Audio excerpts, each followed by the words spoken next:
أعوذ بالله من الشيطان الرجيم. بسم الله الرحمن الرحيم. الحمد لله رب العالمين الرحمن الرحيم مالك يوم الدين إياك نعبد وإياك نستعين اهدنا الصراط المستقيم صراط الذين أنعمت عليهم غير المغضوب عليهم ولا الضالين.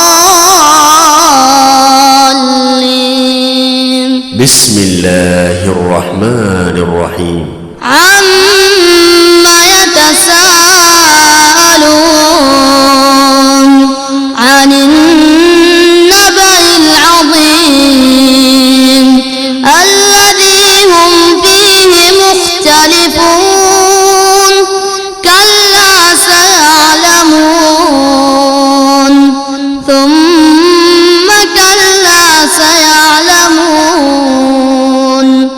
ألم نجعل الأرض مهادا والجبال أوتادا وخلقناكم أزواجا وجعلنا نومكم سباتا وجعلنا الليل لباسا وجعلنا النهار معاشا وبنينا فوقكم سبعا شدادا وجعلنا سراجا وهاجا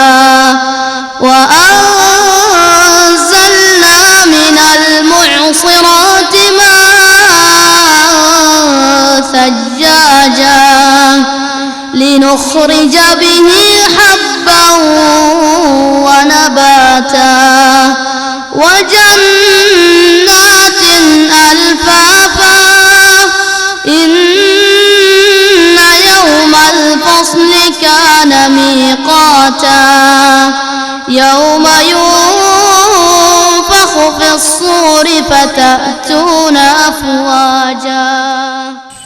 السلام عليكم ورحمة الله وبركاته.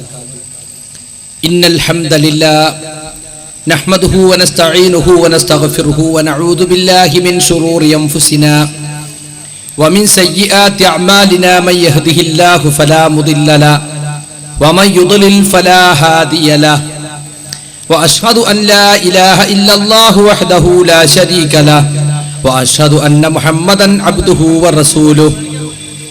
يا أيها الذين آمنوا اتقوا الله حق تقاته ولا تموتن إلا وأنتم مسلمون. أما بعد فإن خير الحديث كتاب الله وأصدق السنن سنن محمد صلى الله عليه وسلم وشر الأمور محدثاتها وكل محدثة بدعة وكل بدعة ضلالة وكل ضلالة في النار.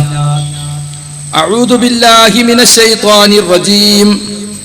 له دعوة الحق والذين يدعون من دونه لا يستجيبون لهم بشيء إلا كباسط كفيه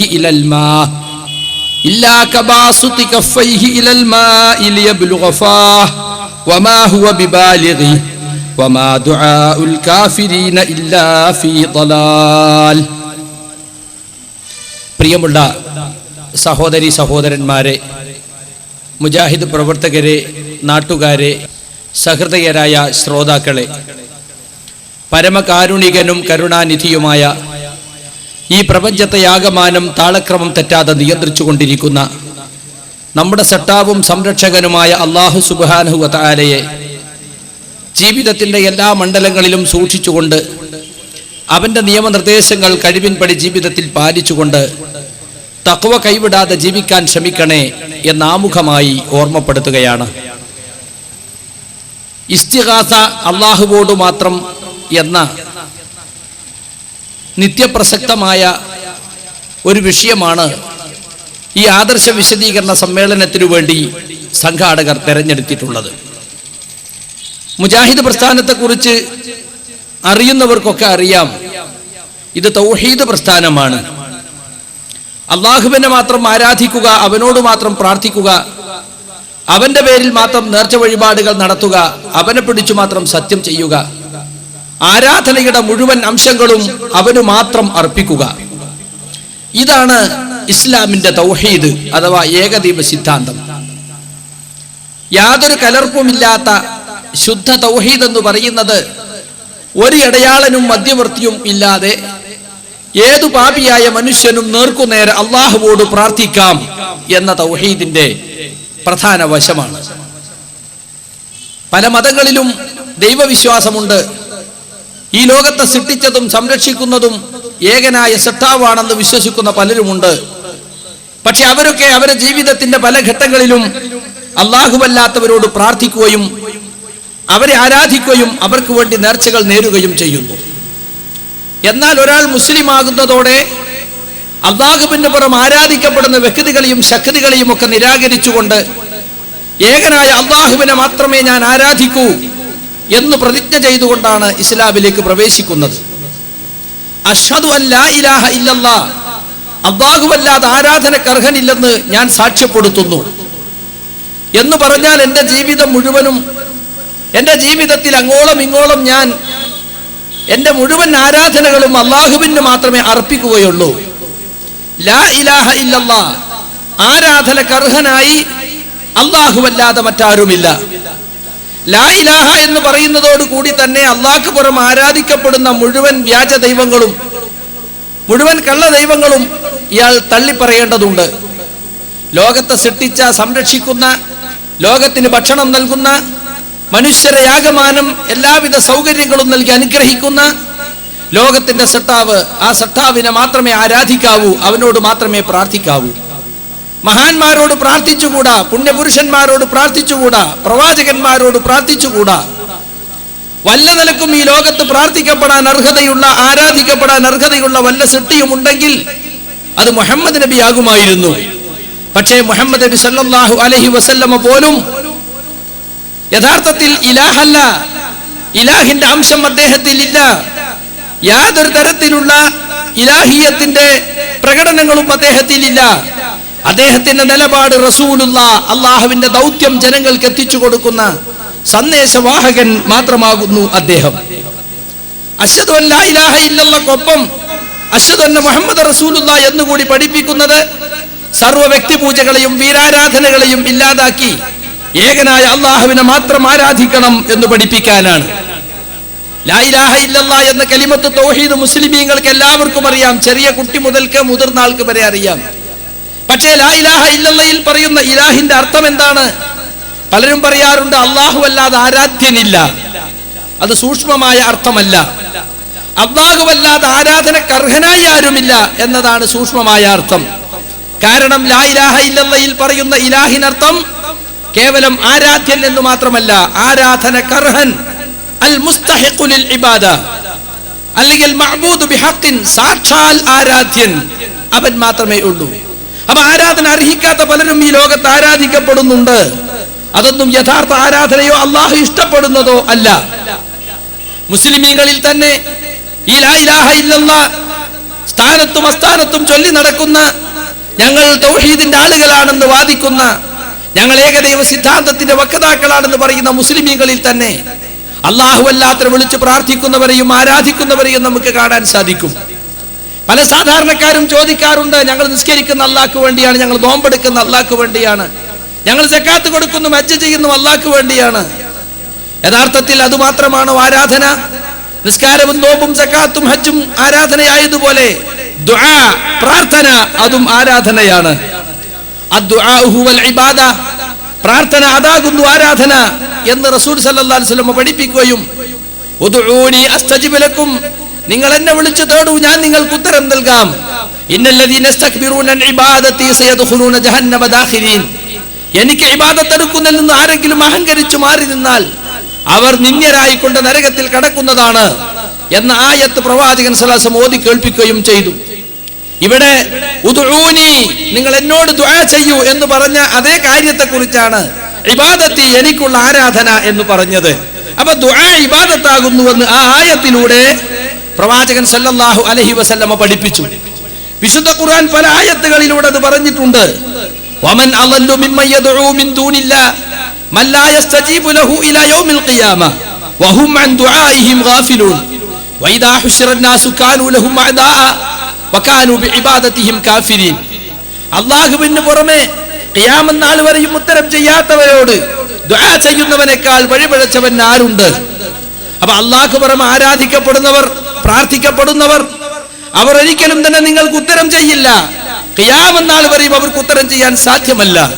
കാരണം വഹും അൻ ദുആഇഹിം ഗാഫിലൂൻ, ഇവരുടെ പ്രാർത്ഥനയെ കുറിച്ച് അവർ അശ്രദ്ധരാകുന്നു. വഇദാ ഹുശിറ അന്നാസു കാനൂ ലഹും അഅദാഅ, നാളെ പരലോകത്ത് മനുഷ്യർ ഒരുമിച്ച് കൂട്ടപ്പെട്ടാൽ അവർ ഇവർക്ക് ശത്രുക്കളായി മാറും. ആരാധിക്കപ്പെട്ട മഹാന്മാരും പുണ്യപുരുഷന്മാരും ആരാധിച്ച സാധുക്കളുടെ ശത്രുക്കളായി മാറും. ഷെയ്ഖ് മുഹ്യിദ്ദീൻ അബ്ദുൽ ഖാദർ ജീലാനി പറയും, ഞാൻ പറഞ്ഞിട്ടില്ല എന്നെ വിളിച്ച് പ്രാർത്ഥിക്കണമെന്ന്. മുഹമ്മദ് മുസ്തഫ സല്ലല്ലാഹു അലൈഹി വസല്ലം പറയും, ഞാൻ പറഞ്ഞിട്ടില്ല എന്നെ വിളിച്ച് പ്രാർത്ഥിക്കണമെന്ന്. ഈസാ നബി അലൈഹിസ്സലാം പറയും, ഞാൻ പറഞ്ഞിട്ടില്ല എന്നെ വിളിച്ച് പ്രാർത്ഥിക്കണമെന്ന്. അങ്ങനെ അല്ലാഹു പുറമെ ആരാധിക്കപ്പെട്ട പ്രാർത്ഥിക്കപ്പെട്ട മഹാന്മാരൊക്കെയും പ്രാർത്ഥിച്ചവരെ ശത്രുക്കളായി മാറും. കണ്ടോ? വഹും അൻ ദുആഇഹിം ഗാഫിലൂൻ എന്ന് പറഞ്ഞിട്ട് പിന്നെ പറഞ്ഞതാ വകാനൂ ബിഇബാദതിഹിം കാഫിരീൻ, ഇവർ ചെയ്ത ഇബാദത്തിനെ അവർ തള്ളി പറയും. അപ്പോ തള്ളി പറയുന്നതും നിഷേധിക്കുന്നതുമൊക്കെ കല്ലുകളല്ലല്ലോ, മഹാന്മാരെ പറ്റിയാണല്ലോ ആ പറഞ്ഞത്.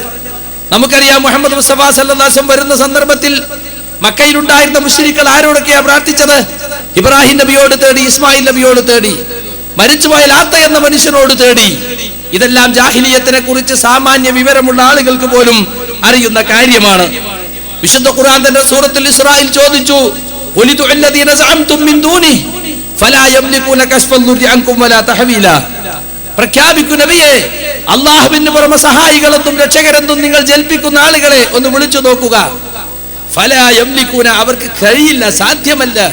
നിങ്ങളെ ദുരിതം നീക്കി തരാനോ തൽക്കാലം അത് മറ്റൊരാളിലേക്ക് ഒന്ന് ചേഞ്ച് ചെയ്തു തരാനോ പോലും അവർക്ക് കഴിയില്ല. മാത്രമല്ല ഉലൈകല്ലദീന യദ്ഊന യബ്തഗൂന ഇലാ റബ്ബിഹിമുൽ വസീലത അയ്യുഹും അഖറബ്, അവർ വിളിച്ച് പ്രാർത്ഥിച്ചു കൊണ്ടിരിക്കുന്ന മഹാന്മാർ അവർ തന്നെ അവരുടെ രക്ഷിതാവിലേക്ക് സാമീപ്യം തേടിക്കൊണ്ടിരിക്കുന്നവരാണ്.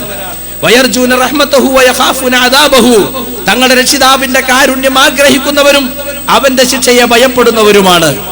കാരുണ്യം ആഗ്രഹിക്കുന്നതും ശിക്ഷ ഭയപ്പെടുന്നതും അള്ളാഹുവിലേക്ക് സാമീപ്യം ആഗ്രഹിക്കുന്നതും ആരാ? കല്ലാണോ മരമാണോ? അല്ല, മഹാന്മാരാണ്. മഹാന്മാരാണെന്ന ആയത്തിൽ തന്നെ നമുക്ക് മനസ്സിലാക്കാൻ സാധിക്കും. ഇന്ന അദാബ റബ്ബിക കാന മഹ്ദൂറ, നിന്റെ റബ്ബിന്റെ അദാബ് പേടിക്കേണ്ടതു തന്നെ. ഇങ്ങനെ സുഹൃത്തുക്കളെ സൂറത്ത് ഫാത്തിറിൽ പറഞ്ഞു, വല്ലതീന തദ്ഊന മിൻ ദൂനിഹി മാ യംലികൂന മിൻ ഖിത്മീർ, നിങ്ങൾ അല്ലാഹുവിന് പുറമെ ആരോടൊക്കെ ദുആ ചെയ്യുന്നുണ്ടോ അവർ ഈത്തപ്പനക്കുരുവിന്റെ പാട പോലും ഉടമയാക്കുന്നില്ല. ഈ ലോകത്തൊന്നിന്റെയും ഉടമാവകാശം അവർക്കില്ല, എല്ലാത്തിന്റെയും ഉടമാവകാശം അല്ലാഹുവിനാണ്. ഇൻ തദ്ഊഹും, ഇനി നിങ്ങൾ അവരോട് ദുആ ചെയ്താൽ തന്നെ ലാ യസ്മഉ ദുആഅക്കും, അവർ നിങ്ങളുടെ ദുആ കേൾക്കുകയില്ല. വലൗ സമിഉ മസ്തജാബു ലക്കും, ഇനി കേട്ടുവെന്ന് സങ്കൽപ്പിച്ചാൽ തന്നെ അവർ നിങ്ങൾക്ക് ഉത്തരം ചെയ്യാൻ സാധ്യമല്ല. നിങ്ങൾ പറയുന്ന ഒച്ച ചിലപ്പോൾ അവർ കേട്ടെന്ന് വരും. ജീവനുള്ള മുമ്പിലിരിക്കുന്ന ഒരു ദിവ്യനോട് നിങ്ങൾ പ്രാർത്ഥിച്ചാൽ, അല്ലെങ്കിൽ നിങ്ങളുടെ പരിസരത്തുണ്ടെന്ന് വിചാരിക്കുന്ന ഒരു ജിന്നിനോടോ മലക്കിനോടോ നിങ്ങൾ പ്രാർത്ഥിച്ചാൽ ആ പ്രാർത്ഥന ഒച്ച കേട്ടെന്ന് വരും. പക്ഷെ നിങ്ങളുടെ മനസ്സിലുള്ള പ്രാർത്ഥന അത് കേൾക്കാൻ അവർക്ക് സാധ്യമല്ല. ഒരു ജിന്നിനും സാധ്യമല്ല, ഒരു മലക്കിനും സാധ്യമല്ല. അങ്ങനെ നിങ്ങൾ പ്രാർത്ഥിച്ചാൽ അത് ശിർക്കാകും. ശിർക്ക് എന്ന് പറഞ്ഞാൽ അല്ലാഹുവിൽ പങ്കു ചേർക്കലാകും. വലൗ സമിഉ മസ്തജാബു ലക്കും എന്ന് പറഞ്ഞിട്ട് വയൗമൽ ഖിയാമത്തി യക്ഫുറൂന ബിശിർക്കിക്കും, നിങ്ങൾ ഈ ശിർക്ക് ചെയ്തതിനെ, നിങ്ങൾ ഈ പങ്കു ചേർത്തതിനെ, അല്ലാഹുവിന്റെ അധികാരാവകാശങ്ങളിൽ മനുഷ്യരിൽ ആർക്കെങ്കിലും അല്ലെങ്കിൽ അല്ലാഹുവിന്റെ ഏതെങ്കിലും പടപ്പുകൾക്ക്, ജിന്നുകൾക്കോ മലക്കുകൾക്കോ അമ്പിയാക്കൾക്കോ ഔലിയാക്കൾക്കോ ആർക്ക് നിങ്ങൾ പങ്കാളിത്തം നൽകിയാലും അവരൊക്കെ നാളെ പരലോകത്തത് ഈ ശിർക്കിനെ നിഷേധിക്കും. വലാ യുനബ്ബിഉക മിത്ലു ഖബീർ, നാളെ പരലോകത്ത് നടക്കാനിരിക്കുന്ന ഈ കാര്യം നിങ്ങൾക്ക് മുൻകൂട്ടി പറഞ്ഞു തരാൻ അല്ലാഹുവല്ലാതെ മറ്റാരുമില്ല. ഇങ്ങനെ സുഹൃത്തുക്കളെ അനവധി നിരവധി ആയത്തുകളിലൂടെ അല്ലാഹുവിനോട് മാത്രം ദുആ ചെയ്യണം, അവനോട് മാത്രം പ്രാർത്ഥിക്കണം എന്ന ആയത്ത് നമ്മൾ ഓതി പഠിപ്പിക്കുമ്പോ മുസ്ലിയാക്കന്മാര് ജനങ്ങളോട് പറയും, നിങ്ങൾ പറഞ്ഞത് എന്നൊക്കെയല്ലേ, അതൊക്കെ ദ്വാർക്കുന്നതിനെ സംബന്ധിച്ചാണ്. ഞങ്ങൾ ദ്വാർക്കുന്നില്ല, ഞങ്ങള് എന്തേ ചെയ്യുന്നുള്ളൂ, ഞങ്ങൾ ഇസ്തിഗാസ നടത്തുന്നേ ഉള്ളൂ എന്ന്. ഞങ്ങൾ പ്രാർത്ഥിക്കുന്നില്ല, ഞങ്ങൾ മഹാന്മാരോട് ഇസ്തിഗാസ നടത്തുന്നേ ഉള്ളൂ. അപ്പൊ സാധാരണക്കാരന്റെ മനസ്സിലെന്ത്? ദുആ പാടില്ല, ഇസ്തിഗാസക്ക് കുഴപ്പമില്ല. അപ്പൊ ബദരീങ്ങളെ രക്ഷിക്കണേ. ആരാ ബദരീങ്ങള്? ബദർ യുദ്ധത്തിൽ ഷഹീദായവരും ഷഹീദാകാത്തവരുമായ 313 സഹാബികളും നബിയും അവരാ ബദരീങ്ങൾ. ബദർ യുദ്ധത്തിൽ പങ്കെടുത്ത മഹാന്മാര് അല്ലേ? അവരെ വിളിച്ച് തേടുകയാണ്, ബദരീങ്ങളെ എന്റെ കുട്ടിയുടെ രോഗം മാറ്റിത്തരണേ, ബദരീങ്ങളെ എന്റെ മോന് വിസ കിട്ടിയിട്ടില്ല, ബദരീങ്ങളെ എന്റെ വയറുവേദന മാറ്റിത്തരണേ. എന്തെങ്കിലും അള്ളാഹിനോട് മാത്രം ചോദിക്കേണ്ട കാര്യങ്ങൾ ബദരീങ്ങളോട് ചോദിക്കാണ്. അല്ലെങ്കിൽ നൂറ്റാണ്ടുകൾക്ക് ബഗ്ദാദിൽ വെച്ച് മരണപ്പെട്ടു പോയ ഷെയ്ഖ് അബ്ദുൽ ഖാദർ ജീലാനിയെ വിളിച്ചിട്ട് പറയാണ്, യാ അബ്ദുൽ ഖാദർ ജീലാനി അഗസ്തിനി, എന്നെ സഹായിക്കണേ, എന്റെ കൈ പിടിക്കണേ, എന്റെ ബുദ്ധിമുട്ട് നീക്കി തരണേ, എന്റെ കടം വീട്ടണേ എന്നിങ്ങനെ പടച്ചവനോട് ചോദിക്കേണ്ട കാര്യങ്ങള് മരിച്ചുപോയ മഹാന്മാരോട് ചോദിക്കുകയാണ്. അത് ദുആയാണ്, അത് അവരോടുള്ള പ്രാർത്ഥനയാണ്. യഥാർത്ഥത്തിൽ അതിന് ഇസ്തിഗാസ എന്ന് ഓമന പേരിട്ടത് കൊണ്ട് അത് പ്രാർത്ഥനയല്ലാതാകുന്നില്ല. നിങ്ങൾ നോക്കൂ, ബദർ യുദ്ധത്തിന്റെ സന്ദർഭത്തിൽ 1000-ഓളം വരുന്ന ഖുറൈശികൾ സർവ്വസന്നാഹങ്ങളോടെ ഒരുങ്ങി വന്നിരിക്കുന്നു. ഒരു യുദ്ധം പോലും പ്രതീക്ഷിക്കാതെ പെട്ടെന്നൊരു യുദ്ധത്തിലേക്ക് എടുത്തു ചാടേണ്ടി വന്ന റസൂലും സഹാബത്തുൽ കിറാം റളിയല്ലാഹു അൻഹും 313 സഹാബികളും റസൂൽ സല്ലല്ലാഹു അലൈഹി വസല്ലമയും അവർ യുദ്ധത്തിനൊരുങ്ങുകയാണ്. പുണ്യ റസൂൽ അവിടെ ഇതാ കാൽമുട്ടിൽ നിന്നുകൊണ്ട് കൈകൾ രണ്ടും ഉയർത്തിക്കൊണ്ട് പ്രാർത്ഥിക്കുന്നു. അതിനെക്കുറിച്ച് ഖുർആൻ അനുസ്മരിക്കുകയാണ്. ആ പ്രാർത്ഥനയ്ക്ക് അല്ലാഹു ഉത്തരം ചെയ്യുകയും ബദറിൽ വമ്പിച്ച വിജയം നൽകുകയും ചെയ്തതിനെ സംബന്ധിച്ച് പിന്നീട് അനുസ്മരിച്ചുകൊണ്ട് ഖുർആൻ പറയുന്നു, ഇത് തസ്തഗീസൂന റബ്ബക്കും, നിങ്ങൾ നിങ്ങളുടെ റബ്ബിനോട് ഇസ്തിഗാസ നടത്തിയപ്പോൾ. എന്താ ഇസ്തിഗാസ? അല്ലാഹുമ്മ ഇൻ തഹ്ലിക ഹാദിഹിൽ ഇസാബ ഫലൻ തുഅബദ ഫിൽ അർളി അബദ, പടച്ചവനെ നീ ഈ കൊച്ചു സംഘത്തെ ഇവിടെ നശിപ്പിച്ചാൽ, ഈ ബദറിൽ നശിപ്പിച്ചാൽ ഈ നാട്ടിൽ നീ ആരാധിക്കപ്പെടുന്നതല്ല എന്ന് അവിടെ വെച്ച് റസൂലുള്ളാഹി സ്വല്ലല്ലാഹു അലൈഹി വസല്ലം കരഞ്ഞു കലങ്ങിയ കണ്ണുകളുമായി തന്റെ നാഥനോട് വിളിച്ചു പ്രാർത്ഥിച്ചു. ആ പ്രാർത്ഥനയ്ക്ക് ഉത്തരം ചെയ്തുകൊണ്ടാണ് അല്ലാഹു പറഞ്ഞു, ഫസ്തജാബ ലക്കും, അല്ലാഹുവിന്റെ റസൂലിന്റെ ആ ഇസ്തിഗാസക്ക് അല്ലാഹു മറുപടി കൊടുത്തു. എന്താ മറുപടി?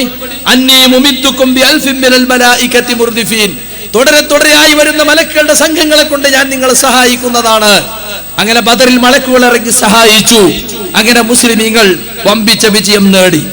അപ്പൊ സുഹൃത്തുക്കളെ, സന്നിഗ്ധ ഘട്ടത്തിൽ സഹായം തേടിക്കൊണ്ടുള്ള ദുആക്കാണ് ഇസ്തിഗാസ എന്ന് പറയുന്നത്. ഗൗസ് എന്ന് പറഞ്ഞാൽ സഹായം, ഇസ്തിഗാസ ഗൗസിനെ തേടി, സഹായത്തെ തേടി എന്നാണ്. അത് പ്രാർത്ഥനയുടെ അർത്ഥത്തിലുള്ള സഹായതേട്ടം അത് അല്ലാഹുവോട് മാത്രമേ പാടുള്ളൂ. അതുകൊണ്ടാണ് നമ്മുടെ വിഷയത്തിന്റെ തലക്കെട്ട് തന്നെ ഇസ്തിഗാസ അല്ലാഹുവോട് മാത്രം. മുസ്ലിയാക്കന്മാര് പറയുന്നു ദുആ അല്ലാഹുവോട് മാത്രം, ഇസ്തിഗാസ ആരോടുമാവാം. ഇല്ല, അത് തെറ്റാണ്, ലാ ഇലാഹ ഇല്ലല്ലാഹ്ക്കെതിരാണ്. നിങ്ങൾ നോക്കൂ, വിശുദ്ധ ഖുർആനിൽ തന്നെ ദുആ എന്ന വാക്കിന് ഖുർആൻ ഉപയോഗിച്ചതിന് മുഫസ്സിറുകൾ കൊടുത്ത അർത്ഥം, ഖുർആനിന്റെ വാക്കുകൾക്ക് അർത്ഥം പറയുന്ന റാജിബുൽ ഇസ്ഫഹാനിയുടെ അൽ മുഫറദാത്തിൽ കാണാം, വദഅഉതഹു ഇദാ സഅൽതഹു വഇദസ്തഗസ്തഹു. കണ്ടോ, നീ അവനോട് വല്ലതും ചോദിച്ചാൽ, ഇസ്തിഗാസ ചെയ്താൽ നീ അവനോട് ദുആ ചെയ്തു എന്ന് പറയാം. അപ്പൊ ദഅഉത എന്ന് പറഞ്ഞാൽ ഇസ്തഗസ്ത എന്ന് പറയാം. ദഅഉതഹു, നീ അവനോട് ദുആ ചെയ്തു, അതിനർത്ഥം എന്താ? ഇസ്തഗസ്തഹു, നീ അവനോട് ഇസ്തിഗാസ നടത്തി എന്നാണ്. ഇനി നിങ്ങൾ നോക്കൂ, വിശുദ്ധ ഖുർആൻ തന്നെ പറയുന്നു, വഇദാ മസ്സൽ ഇൻസാന ദുർറുൻ ദഅ റബ്ബഹു, മനുഷ്യന് വല്ല ദുരിതവും ബാധിച്ചാൽ അവൻ തന്റെ റബ്ബിനോട് ദുആ ചെയ്യും. അവിടെ ദഅ എന്ന വാക്കിന് ഇബ്നു ജരീർ ത്വബരി തഫ്സീർ കൊടുത്തന്തർ ഇസ്തഗാസ റബ്ബഹുല്ലദീ ഖലഖഹു, തന്നെ സൃഷ്ടിച്ച റബ്ബിനോട് അവൻ ഇസ്തിഗാസ നടത്തുന്ന പറഞ്ഞത്. അപ്പൊ ദഅ എന്ന വാക്കിന് അർത്ഥം കൊടുത്തത് ഇസ്തിഗാസ എന്നാണ്. അപ്പൊ ഇസ്തിഗാസ എന്നത് ദുആ എന്ന അർത്ഥത്തിൽ ഉപയോഗിക്കാറുണ്ട്.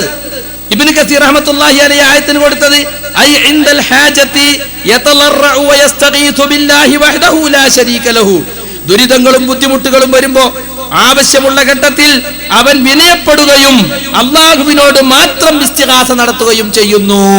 അപ്പൊ ദഅ എന്നതിന് ഇസ്തിഗാസ എന്നാണ് മുഫസ്സിരിങ്ങൾ അർത്ഥം കൊടുത്തത്. നിങ്ങളൊക്കെ കേട്ടിട്ടുണ്ടാവും പ്രാർത്ഥനയുടെ പ്രാധാന്യം പറയുന്ന ക്ലാസ്സുകളിൽ, ഖുൽ മാ യഅബഉ ബികും റബ്ബി ലൗലാ ദുആഉകും, പറയുക നബിയെ, എന്റെ റബ്ബ് നിങ്ങളെ പരിഗണിക്കുകയില്ല, ലൗലാ ദുആഉകും, നിങ്ങളുടെ ദുആ ഇല്ലായിരുന്നെങ്കിൽ. ഒരുപാട് അക്രമവും അനീതിയും ചെയ്യുന്ന പലരും ഈ നാട്ടിലുണ്ടായിട്ടും നിങ്ങളെ മേൽ അല്ലാഹു ശിക്ഷ ഇറക്കാത്തത് അവനോട് പ്രാർത്ഥിച്ചു കൊണ്ടിരിക്കുന്ന കുറെ മനുഷ്യന്മാർ ഇവിടെ ഉണ്ട്. പ്രായം ചെന്ന ആളുകളുണ്ട്, പാവപ്പെട്ട ചെറിയ കുഞ്ഞുങ്ങളുണ്ട്, കാലികളുണ്ട്. അവരൊക്കെ വിചാരിച്ചാൽ നിങ്ങളെ മേൽ ശിക്ഷ ഇറക്കാത്തത്. നിങ്ങളിൽ കൂട്ടത്തിൽ ചില ആളുകളുടെ ദുആ ഇല്ലായിരുന്നുവെങ്കിൽ എന്റെ റബ്ബ് നിങ്ങളോട് നിങ്ങളെ പരിഗണിക്കുമായിരുന്നില്ല. അതിന് ഖുർത്തുബി കൊടുത്ത അർത്ഥം ലൗലാ ഇസ്തിഗാസതുകുമുല്ലാഹ, അല്ലാഹുവിനോടുള്ള നിങ്ങളുടെ ഇസ്തിഗാസ ഇല്ലായിരുന്നെങ്കിൽ അപ്പൊ ദുആ എന്നതിന് ഇസ്തിഗാസ എന്നാണ്.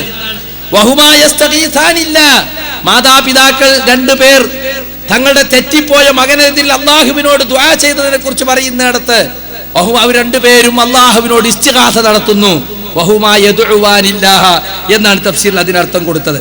വേണ്ട, നമ്മളൊക്കെ ഫാത്തിഹ സൂറത്തിലൂടെ നിത്യവും 17 തവണ അള്ളാഹുവിന്റെ മുമ്പിൽ ഖിബിലക്ക് നേരെ തിരിഞ്ഞ് കൈകെട്ടി നിന്ന് പ്രതിജ്ഞയെടുക്കുന്നു.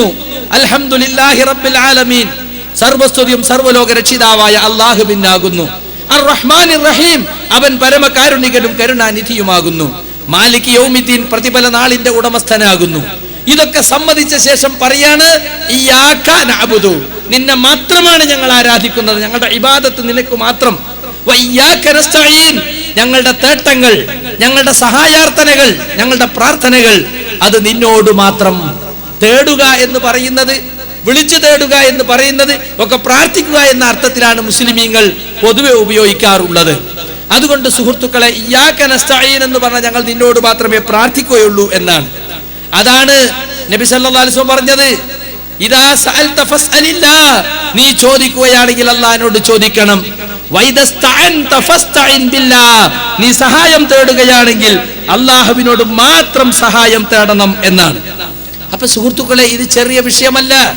ഒരു മുസ്ലിം അല്ലാഹുവല്ലാത്തവരോട് പ്രാർത്ഥിക്കുന്നതിലൂടെ ഒരു മനുഷ്യന് ചെയ്യാൻ സാധിക്കുന്ന ഏറ്റവും വലിയ തെറ്റായ ശിർക്കിൽ അയാൾ അകപ്പെടുകയാണ്. ഇവിടെ ഒരാൾ മുഹയ്യദ്ദീൻ ശൈഖേ രക്ഷിക്കണേ എന്ന് വിളിച്ചാൽ അതെങ്ങനെയാ ശിർക്കാകുന്നത്? ചില ആളുകൾ ചോദിക്കാണ്. എവിടുന്ന് വിളിച്ചാലും ആ വിളികളൊക്കെ കേൾക്കുന്നവൻ അത് അല്ലാഹു മാത്രമാണ്.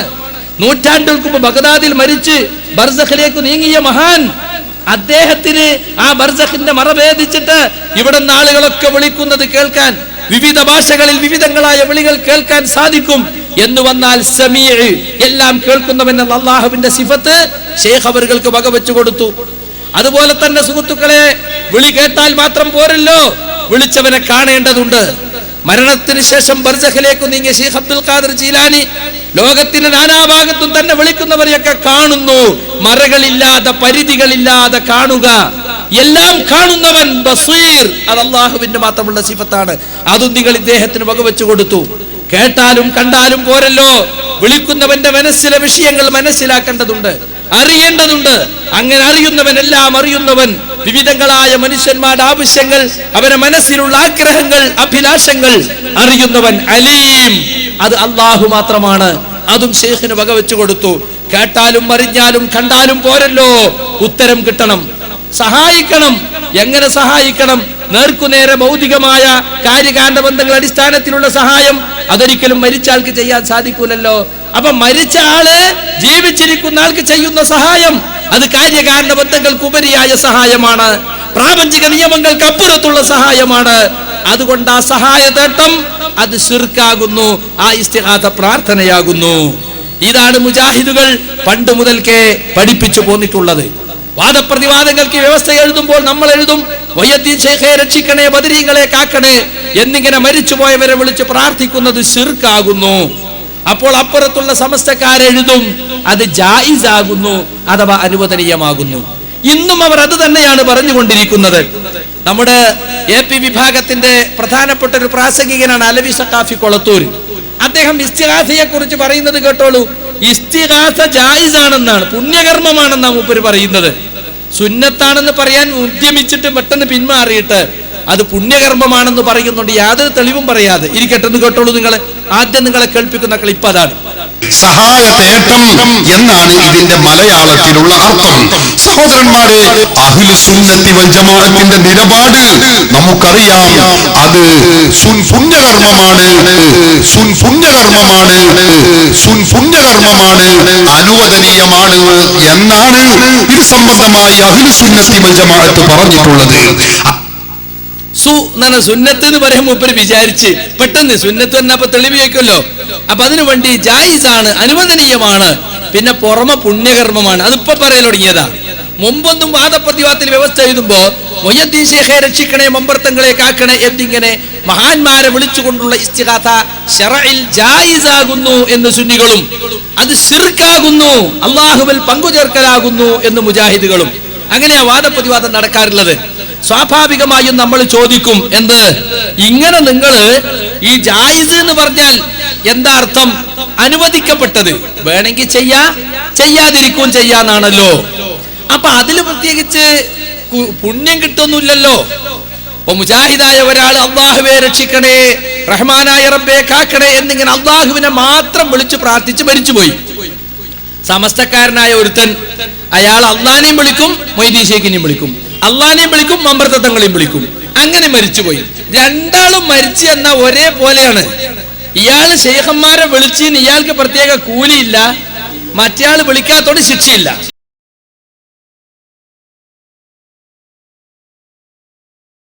അപ്പോ ഇസ്തിഗാഥ എന്ന് പറഞ്ഞാൽ അത് ശറഇൽ ജായിസായ ഒരു കാര്യമാണ്. ചെയ്താൽ പ്രത്യേക കൂലിയില്ല, ചെയ്തില്ലെങ്കിൽ പ്രത്യേക ദോഷമില്ല, ശിക്ഷയില്ല. അങ്ങനത്തെ ഒരു കാര്യം. സ്വാഭാവികമായും അങ്ങനത്തെ ഒരു കാര്യത്തിന് വേണ്ടി ഇത്ര തർക്കിക്കേണ്ടതുണ്ടോ? ഒരു കൂട്ടർ ചെയ്തില്ല എന്ന് പറഞ്ഞവർ ഇസ്ലാം എന്ന് പുറത്തു പോയവരായി നിങ്ങൾ പ്രഖ്യാപിക്കേണ്ടതുണ്ടോ? ഇസ്തിഗാഥ കേവലം ജായിസായ ഒരു കാര്യമല്ലേ എന്ന് പലപ്പോഴും നമ്മൾ ചോദിക്കാറുണ്ട്. മാത്രമല്ല, ഈ ഇസ്തിഗാഥ എന്താണ് ഇസ്തിഗാഥ എന്ന് പറയുന്നത്? അത് നമ്മുടെ മുസ്ലിയാർ തന്നെ പറയുന്നത് നിങ്ങളൊന്ന് കേട്ടോളൂ. മഹാത്മാക്കളോട്, അവർ ജീവിച്ചിരിക്കുന്നവരാവട്ടെ മരണപ്പെട്ടവരാവട്ടെ, അവരോട് ആ മറഞ്ഞ വഴിയിലൂടെ അല്ലെങ്കിൽ അസാധാരണ രൂപേണ അവരോട് സഹായം ചോദിക്കുന്നതിനാണ് ഇസ്തിഗാഥ എന്ന് പറയുന്നത്. അപ്പൊ ആ മഹാത്മാക്കളോട് നമ്മൾ ചോദിക്കുന്ന ആ ചോദ്യത്തിന് ഇസ്തിഗാഥ എന്ന് പറയുന്നു. എന്താണ് നമ്മൾ അവരോട് ചോദിക്കുന്നത്? എന്ത് ചോദിച്ചാലും അത് ഇസ്തിഗാഥയാണ്. കണ്ടോ, മറഞ്ഞ വഴിക്ക് അസാധാരണ രൂപേണ മഹാത്മാക്കളോട് ചോദിക്കുക. അതിന് ദുആ എന്ന് പറയില്ല, ഇസ്തിഗാഥ എന്നേ പറയുള്ളൂ. ഇതെന്തിനാ പഠിപ്പിക്കണത്? ദുആ പാടില്ലാത്തതാണ്, പക്ഷെ ഇസ്തിഗാഥ കുഴപ്പമില്ല. മറഞ്ഞ മാർഗത്തിൽ നിന്ന് എന്താ? നേർക്കുനേരെ സഹായിക്കണം എന്ന് ആഗ്രഹിച്ചുകൊണ്ടല്ല. ബദരീങ്ങൾക്കോ മുഹിയുദ്ദീൻ ശൈഖിനോ നേർക്കുനേരെ വന്ന് സഹായിക്കാൻ കഴിയില്ല. മറഞ്ഞ മാർഗത്തിലൂടെ കാര്യകാരണ ബന്ധങ്ങൾക്ക് ഉപരിയായി. അതന്നെയാ ഞങ്ങളും പറഞ്ഞത്. അത് ഞങ്ങളെ കൂട്ടത്തിലും ഇപ്പൊ ചില ആളുകൾക്ക് തിരിഞ്ഞിട്ടില്ല. കണ്ണ് കാണാത്തതൊക്കെ മറഞ്ഞ വഴിയാണ് അപ്പൊ അവര് പ്രചരിപ്പിച്ചുകൊണ്ട് നടക്കുന്നത്. മറഞ്ഞ വഴി, കാര്യകാരണ ബന്ധങ്ങൾക്ക് അതീതം, അസാധാരണ മാർഗം എന്നൊക്കെ പറഞ്ഞ പ്രപഞ്ചത്തിൽ പരസ്പരമുള്ള ഭൗതിക സഹായത്തിന് നിശ്ചയിക്കപ്പെട്ട കാര്യകാരണ ബന്ധങ്ങളുണ്ട്. അതിനുപരിയായ സഹായം, അതാണ് മറഞ്ഞ വഴിക്കുള്ള സഹായം എന്ന് പറയുന്നത്. അങ്ങനെ മഹാന്മാരോട് ചോദിക്കുന്നതിനാണ് ഇസ്തിഗാഥ എന്ന് പറയുന്നത്. നിങ്ങൾ നോക്കൂ, മരിച്ചുപോയ മഹാന്മാർ ബർസഖി ലോകത്താണ്.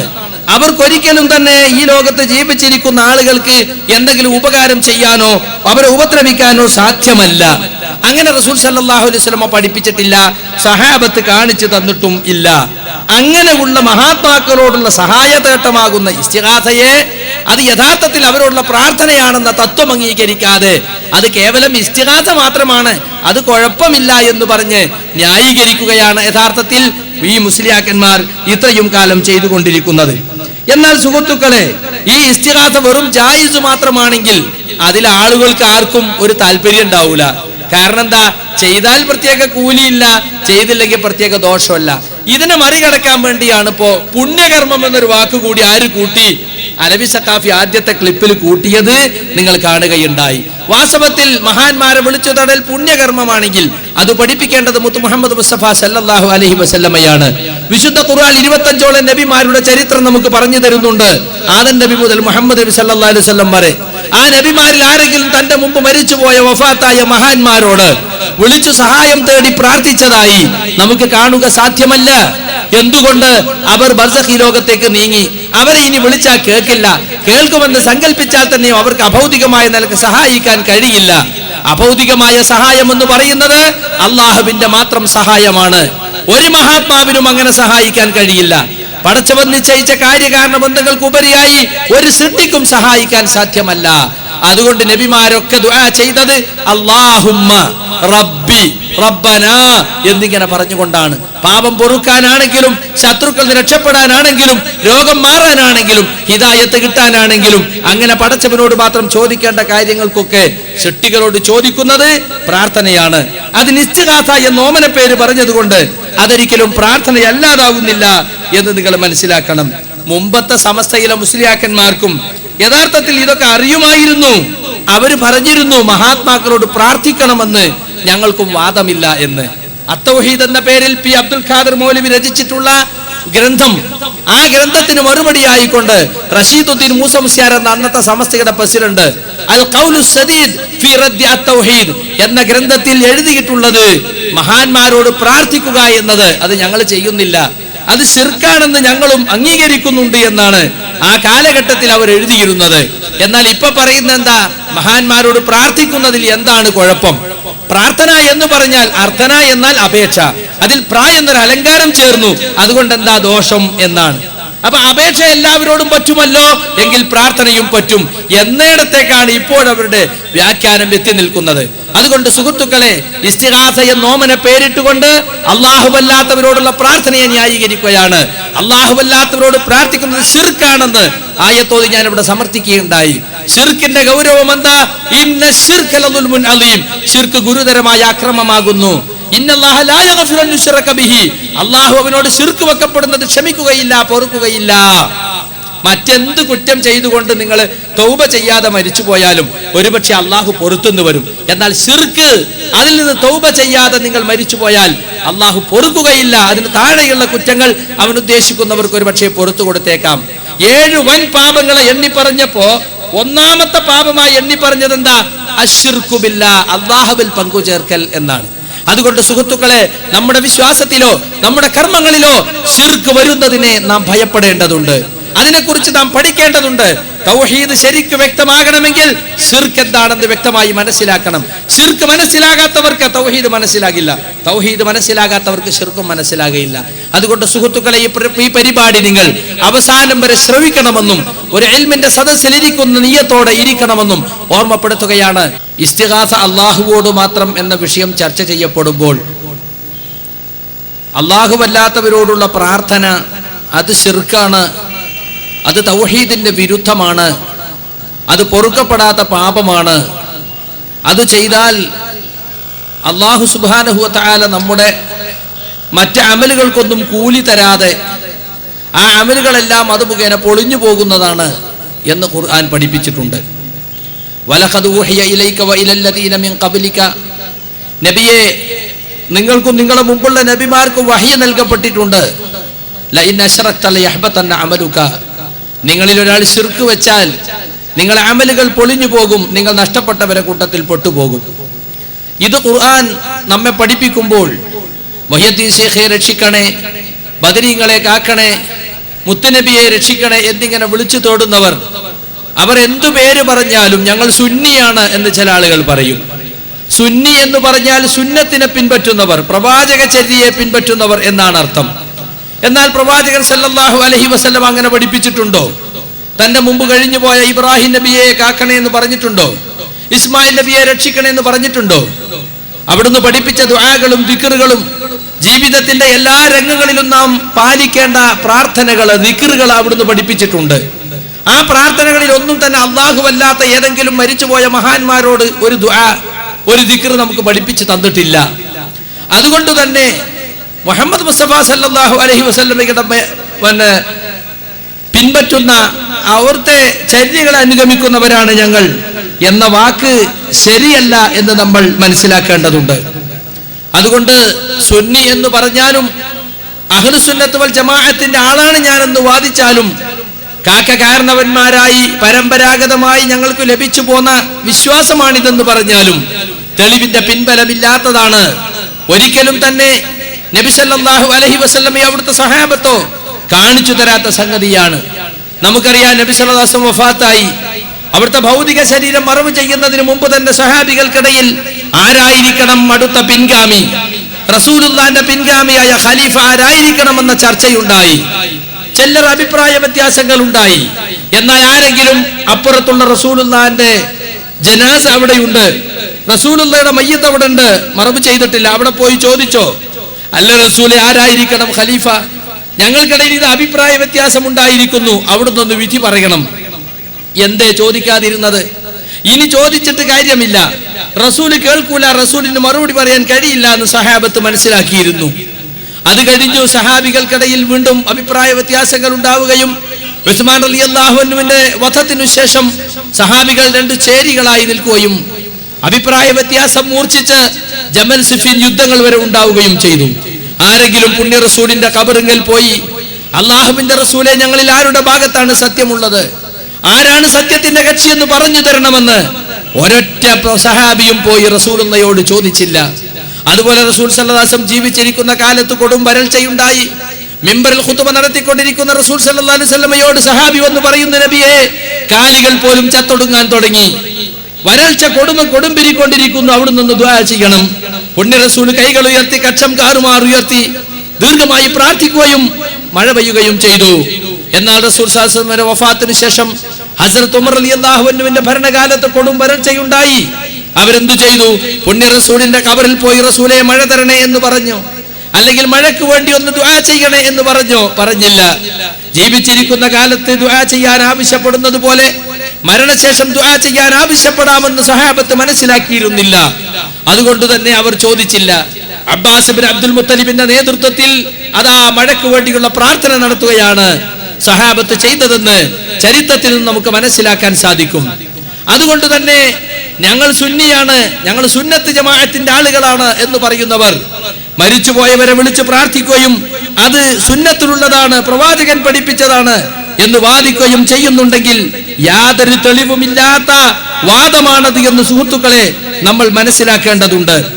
നമ്മളെ സംബന്ധിച്ചിടത്തോളം മുമ്പൊക്കെ ഞാൻ നേരത്തെ പറഞ്ഞല്ലോ, ഇവിടെ സമസ്തക്കയുടെ പ്രസിഡന്റായിരുന്ന റഷീദുദ്ദീൻ മൂസ മുസ്ലിയാരുടെ ഖൗലുസ്സദീദ് എന്ന ഗ്രന്ഥത്തിന്റെ 100-ാമത്തെ പേജിൽ അവർ പറയുന്നു, പ്രാർത്ഥന എന്താണെന്ന് അന്നത്തെ സമസ്തക്കാർക്ക് മനസ്സിലായിരുന്നു എന്നതിന്റെ തെളിവാണ് ഞാൻ വായിക്കുന്നത്. അല്ലാഹുവല്ലാത്ത ഏതൊരു വസ്തുവിനെയും, അത് നബിയാകട്ടെ, കല്ലാവട്ടെ, മരമാകട്ടെ, ആരാധിക്കുന്നതും അതിനോട് പ്രാർത്ഥിക്കുന്നതും ശിർക്കാണെന്ന് വിശ്വസിക്കാത്ത ഒരു മുസ്ലിമുമില്ല. അപ്പൊ മനുഷ്യർ പരസ്പരം നടന്ന സഹായാർത്ഥനയെ പറ്റി അന്ന് പ്രാർത്ഥന എന്നിവർ പറഞ്ഞിട്ടില്ല. ഇപ്പൊ നമ്മള് പ്രാർത്ഥനന്റെ ആയത്തോതുമ്പോ മുസ്ലിയാക്കന്മാര് ചോദിക്കും, നിങ്ങൾ ഭാര്യയോട് പോയി കഞ്ഞി ചോദിക്കാറില്ലേ, അത് പ്രാർത്ഥനയാണോ ശിർക്കാണോ? നിങ്ങൾ ചെരുപ്പ് കുത്തിയോട് ചെരുപ്പ് നന്നാക്കി തരുമെന്ന് ആവശ്യപ്പെടാറില്ലേ, അത് പ്രാർത്ഥനയാണോ ശിർക്കാണോ? എല്ലാ വിളിയും ശിർക്കാണോ എന്നൊക്കെ ചോദിക്കാറുണ്ട്. എന്നാൽ അല്ലാഹുവല്ലാത്ത ആരോട് പ്രാർത്ഥിച്ചാലും, അത് നബിയാകട്ടെ, കല്ലാകട്ടെ, മരമാകട്ടെ, അത് ശിർക്കാണ് എന്ന് വിശ്വസിക്കാത്ത ഒരു മുസ്ലിമും ഇല്ല എന്നാണ് അന്ന് പറഞ്ഞിരുന്നത്. അതേ പുസ്തകത്തിന്റെ തന്നെ മറ്റൊരു പേജിൽ 67-ാമത്തെ പേജിൽ കാണാം, അല്ലാഹുവല്ലാത്ത മറ്റാരോടും, അവർ നബിയാകട്ടെ, മലക്കാവട്ടെ, മറ്റേതെങ്കിലും ആകട്ടെ, അവയെ ഇലാഹും റബ്ബുമാക്കുവാനോ അവരാരാധിക്കുവാനോ അവരോട് പ്രാർത്ഥിക്കുവാനോ പാടില്ലെന്ന് മുസ്ലിങ്ങൾ വിശ്വസിച്ചവരും അതനുസരിച്ച് പ്രവർത്തിക്കുന്നവരുമാണ്. സമസ്തയുടെ മുൻ പ്രസിഡന്റ് റഷീദുദ്ദീൻ മൂസ മുസ്ലിയാർ എഴുതി, അന്നത്തെ പാനായിക്കുളം മുസ്ലിയാർ അടക്കമുള്ള 8 പണ്ഡിതന്മാര് പരിശോധിച്ചതാണ്. അതിൽ പറഞ്ഞെന്താ? അല്ലല്ലാത്ത ആരോടും പ്രാർത്ഥിക്കാൻ പാടില്ല, അത് ശിർക്കാണ്, അത് നബിയാകട്ടെ, മലക്കാകട്ടെ, മറ്റെന്തെങ്കിലും ആകട്ടെ. എന്നാ സുഹൃത്തുക്കളെ, ഇപ്പോൾ ഇവർ പറഞ്ഞുകൊണ്ടിരിക്കുന്നത് എന്താ? ഇപ്പോൾ ഇവർ പറയുന്നു അല്ലാഹുവല്ലാത്തവരോട് പ്രാർത്ഥിക്കുന്നതിന് തെറ്റില്ല എന്ന്. നമ്മുടെ പൊന്മള മുസ്ലിയാരുടെ ശാന്തി മന്ത്രങ്ങൾ, ശിഥില തന്ത്രങ്ങൾ എന്ന പുസ്തകത്തിലും ഫതാവ മുഹീസുന്നയിലുമൊക്കെ ബദരീങ്ങളെ രക്ഷിക്കണേ, മൊയ്തീൻ ശീഖെ കാക്കണേ എന്നിങ്ങനെ മരിച്ചുപോയവരെ വിളിച്ച് പ്രാർത്ഥിക്കാമോ എന്ന് ചോദിക്കുമ്പോൾ അതിന് കൊടുക്കുന്ന മറുപടി എന്താണെന്നോ? അതിന് തെറ്റില്ല എന്നാണ്. അത് ഖുർആനിലും ഹദീസിലും പഠിപ്പിച്ചതാണെന്നാണ് അവരിപ്പോൾ ജനങ്ങളെ പഠിപ്പിച്ചു കൊണ്ടിരിക്കുന്നത്.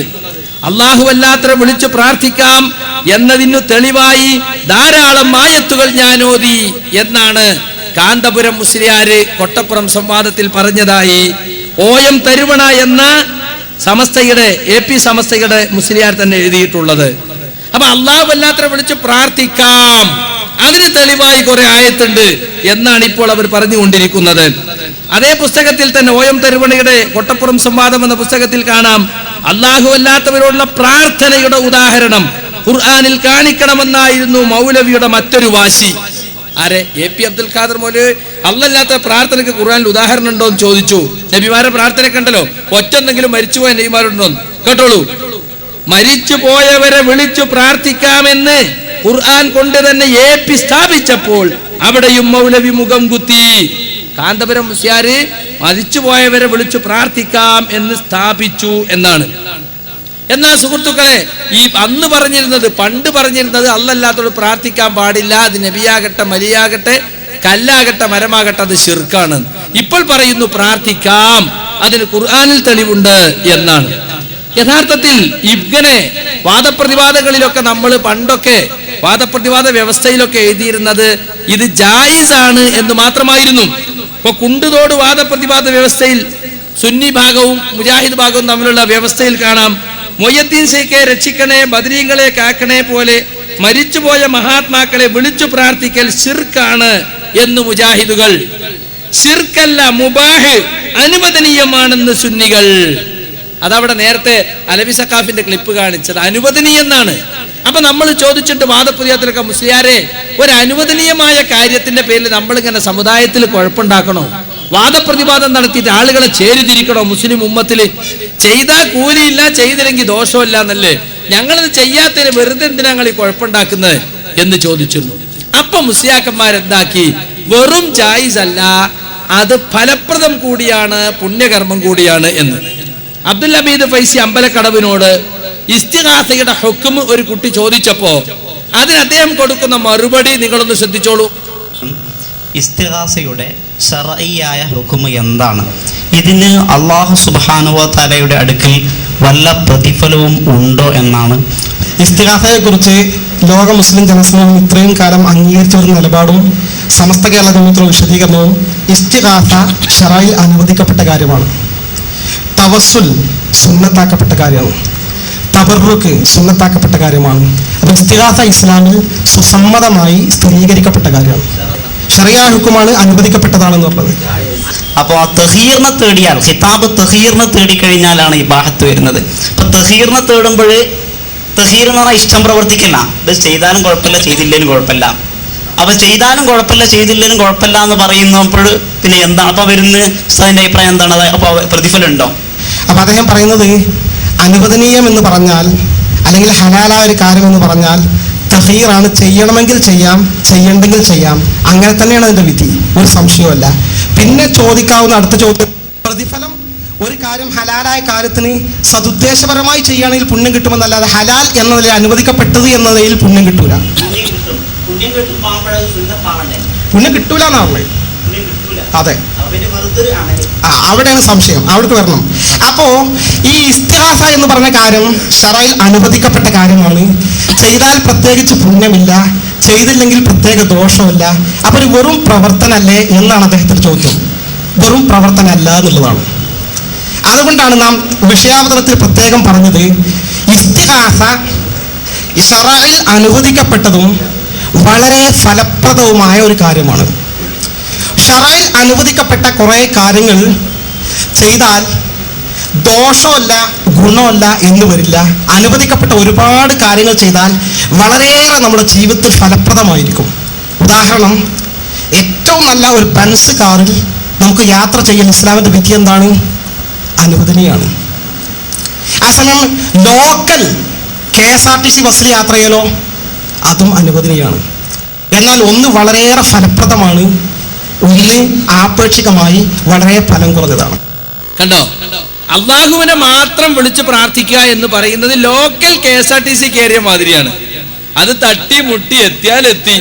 മറ്റേ നല്ല ബെൻസ് കാറിൽ NH ചുംന്ന് വിട്ടാൽ നല്ല ഉഷാർ. രണ്ടും ജായിസാണ്. ഒന്ന് ഏറെ ഫലപ്രദവും, മറ്റേ ഫലം കുറഞ്ഞതും. അപ്പൊ അള്ളാഹിനോട് മാത്രം പ്രാർത്ഥിക്കുന്നത് ഫലം കുറഞ്ഞതാണ്, മറ്റത് ഏറെ ഫലപ്രദവുമാണ്. നോക്കൂ നിങ്ങള്. അപ്പൊ ജായിസ് എന്ന് പറഞ്ഞാൽ കൂലി ഇല്ലല്ലോ ഉസ്താദെ. കൂലില്ല, ഈ വെറും ഒരു അമലല്ലേ.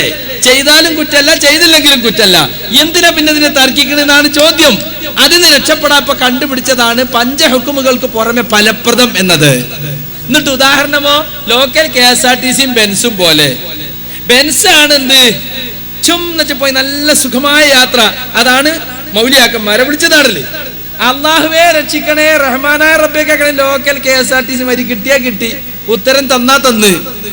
നോക്കണങ്ങള്, എവിടേക്കാണ് ഇവർ ഈ സമുദായത്തെ കൊണ്ടുപോകുന്നത്? അള്ളാഹുവിനെ മാത്രം വിളിച്ചു പ്രാർത്ഥിക്കണമെന്ന് പഠിപ്പിക്കേണ്ട, അള്ളാഹുവിന്റെ പള്ളികളിലേക്ക് ജനങ്ങൾ ആകർഷിക്കേണ്ട പണ്ഡിതന്മാർ ദർഗകളിലേക്കും മഖാമുകളിലേക്കും ആളുകൾ ആകർഷിക്കുകയാണ്. അവിടെയാണ് കൂട്ടരെ വേഗം ഉത്തരം കിട്ടാൻ സാധ്യം. അങ്ങോട്ട് പോയിക്കോ, അള്ളാഹിനെ വിളിച്ചിട്ട് കാര്യമില്ല. സർക്കാർ ഓഫീസിൽ അപേക്ഷ കൊടുത്ത മാതിരി കിട്ടിയാ കിട്ടി, മറ്റത് കിട്ടുമെന്ന് ഉറപ്പാണ്. വല്ല നീലത്തിനും എന്നെ വിളിപ്പോർക്ക് വായിക്കൂടാവുത്തീരം ചെയ്യും ഞാൻ എന്നോവർ. കോഴിക്കോട്ടുകാരൻ കാളി മുഹമ്മദ് അദ്ദേഹം എഴുതി കൂട്ടിയതാണ് മുഹിയുദ്ദീൻ മാല. ആരുടെ പേരില്? ഷെയ്ഖ് മുഹിയുദ്ദീൻ അബ്ദുൽ ഖാദിർ ജീലാനിയുടെ പേരില്. അദ്ദേഹം പറഞ്ഞതല്ല, അദ്ദേഹം അറിഞ്ഞിട്ടില്ല. 400-ാം വാർഷികമാണ് ഇപ്പൊ മുഹിയുദ്ദീൻ മാലയ്ക്ക് കൊണ്ടാടിയത്. എന്നാൽ ഷെയ്ഖ് അബ്ദുൽ ഖാദിർ ജീലാനി മരിച്ചിട്ട് എത്രയോ നൂറ്റാണ്ടുകൾ കഴിഞ്ഞുപോയി. അപ്പൊ 400 കൊല്ലം മുമ്പുള്ള മുസ്ലിമീങ്ങൾക്ക് ഇതിനെപ്പറ്റി പരിചയമല്ല. മാലിക് മദീനാറും കൂട്ടരും കൊണ്ടുവന്ന സാധന മുഹിയുദ്ദീൻ മാല എന്നാ കൗമിന്റെ വിചാരം. എന്നാൽ ഇപ്പൊ 400-ാം വാർഷികം കൊണ്ടാടിയപ്പോ അത് മനസ്സിലായി. അതിന് പറഞ്ഞെന്താ, എവിടെ വെച്ച് നിങ്ങൾ യാ ഷെയ്ഖ് അബ്ദുൽ ഖാദിർ ജീലാനി എന്ന് വിളിച്ചാലും വായ കൂടുന്നതിനും നിങ്ങൾക്ക് ഉത്തരം തരും. അള്ളാഹു പോലും ഇങ്ങനെ ഒരു ഗ്യാരണ്ടി പറഞ്ഞിട്ടില്ല. ഉദ്ഉനി അസ്തജിബ് ലക്കും, നിങ്ങൾ എന്നെ വിളിച്ച് തേടിക്കോളൂ, ഞാൻ നിങ്ങൾക്ക് ഉത്തരം ചെയ്യാം. എപ്പോ തരും? അപ്പൊ തന്നെ തരുമോ? പിറ്റേന്ന് കിട്ടുമോ? ഒരു ഗ്യാരണ്ടി ഇല്ല. 10 ആള്